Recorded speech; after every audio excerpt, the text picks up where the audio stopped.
Hello बच्चों, let's see this question and here this question say explain any two main challenges faced by jute industry in India. Explain any three objectives of national jute policy.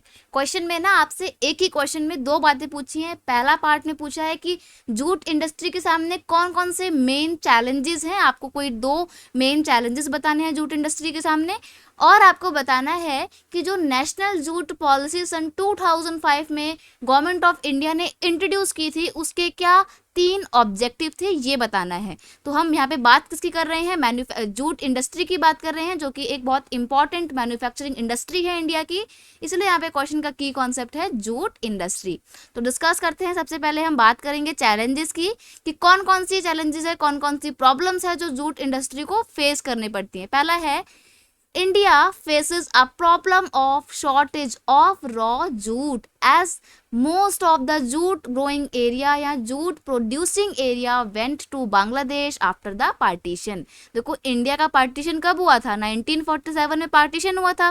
Pakistan और बांग्लादेश अलग अलग हो गए थे। हालांकि उस time पे बांग्लादेश नहीं बना था, उस टाइम पे पाकिस्तान के दो टुकड़े हुए थे, एक बना था ईस्टर्न पाकिस्तान और एक बना था वेस्टर्न पाकिस्तान। तो जो ईस्टर्न पाकिस्तान था वो बांग्लादेश का एरिया था और जितने भी रॉ जूट प्रोड्यूसिंग एरिया थे वो ज़्यादातर कहाँ पे थे, बांग्लादेश वाले रीजन में थे, और पार्टीशन के बाद वो अलग एरिया में अलग कंट्री बन गया था। तो ऐसे में उसके बाद से ही इंडिया को रॉ जूट के प्रोडक्शन को लेकर एक शॉर्टेज को झेलना पड़ता है, क्योंकि जब सारे के सारे जूट प्रोड्यूसिंग एरिया बांग्लादेश में चले गए तो इंडिया के जूट प्रोड्यूसिंग एरिया कम हो गए। लगभग 75% एरिया बांग्लादेश में जा चुका है। अब सिर्फ इंडिया के पास 25% है जहाँ पे हम जूट की प्रोडक्शन करते हैं। तो आप सोच सकते हैं कि 25% में कितना ही रॉ मटेरियल मिलेगा। तो रॉ मटेरियल की बहुत ज़्यादा शॉर्टेज है जूट इंडस्ट्री के पास में, तो ये सबसे मेन प्रॉब्लम है। नेक्स्ट है outdated machinery and method of processing jute. ये तो हालांकि सभी इंडस्ट्री के साथ एक कॉमन प्रॉब्लम है, चाहे वो जूट इंडस्ट्री हो, चाहे वो शुगर इंडस्ट्री हो, चाहे वो कॉटन इंडस्ट्री हो, चाहे वो आयरन एंड स्टील इंडस्ट्री हो, कोई सी भी इंडस्ट्री हो, सबके साथ एक कॉमन प्रॉब्लम होती है कि पावर सप्लाई प्रॉपर नहीं है इंडिया में, प्लस जो मशीनरी हम इस्तेमाल कर रहे हैं वो आउटडेटेड है, ओल्ड मशीनरी है। तो ये एक कुछ प्रॉब्लम्स हैं जो जूट इंडस्ट्री भी फेस कर रही है कि वहाँ पे जो मशीनरी का इस्तेमाल किया जाता है वो टेक्नोलॉजी काफ़ी पुरानी हो चुकी है और जो प्रोड्यूसिंग मेथड हैं वो बहुत आउटडेटेड हो चुके हैं।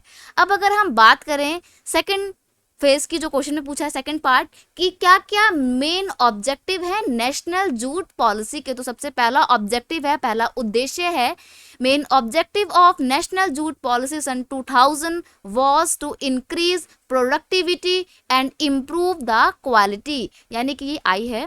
देखो सबसे पहले क्या करना है इस पॉलिसी में, गवर्नमेंट का मेन ऑब्जेक्टिव तो यही है कि हमारे को जूट की प्रोडक्टिविटी को ज़्यादा बढ़ाना है ताकि शॉर्टेज ना झेलनी पड़े रॉ मटेरियल को लेके। प्लस जो भी हम जूट प्रोड्यूस कर रहे हैं ऐसा नहीं कि फालतू का इधर उधर का कर दिया प्रोड्यूस, अच्छी क्वालिटी का करना पड़ेगा। तो क्वालिटी को भी इम्प्रूव करना है ताकि इंटरनेशनल वर्ल्ड में जो ट्रेड होता है जूट का उसमें हम अपनी धाक जमा सके, धाक मतलब अपना दबदबा कायम कर सके, अपना डोमिनेंस एस्टैब्लिश कर सकें।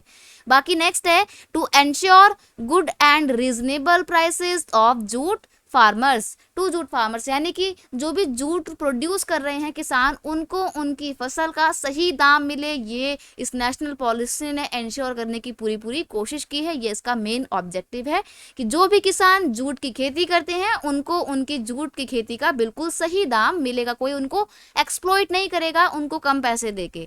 नेक्स्ट है to increases the yield per hectare of jute, यानी कि जो भी जूट प्रोड्यूस किया जा रहा है उसको उस एरिया को क्या करना है, इंक्रीज करना है, per hectare jute producing area को हमारे को बढ़ावा देना है ताकि प्रोडक्टिविटी को भी बढ़ा सकें। तो ये कुछ मेन ऑब्जेक्टिव हैं जो नेशनल जूट पॉलिसी ऑफ 2005 में गवर्नमेंट ने अचीव करने की बात बोली है या टारगेटेड रखे हैं ताकि इन ऑब्जेक्टिव को पूरा किया जा सके और अपनी जूट इंडस्ट्री को और ज़्यादा फ्लॉरिश किया जा सके।